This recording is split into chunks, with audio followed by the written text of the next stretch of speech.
Storms from yesterday. Look out for illegal contractors who may offer to repair storm damage if you had some.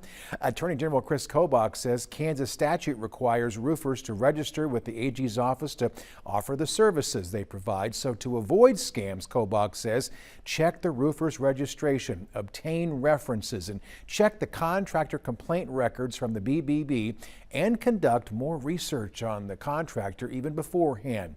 More tips can be found on our website. If you have any problems with unregistered contractors, you can report that at this number, 785-368-6644, or go to the AG's Civil Division Licensing and Inspections Unit website.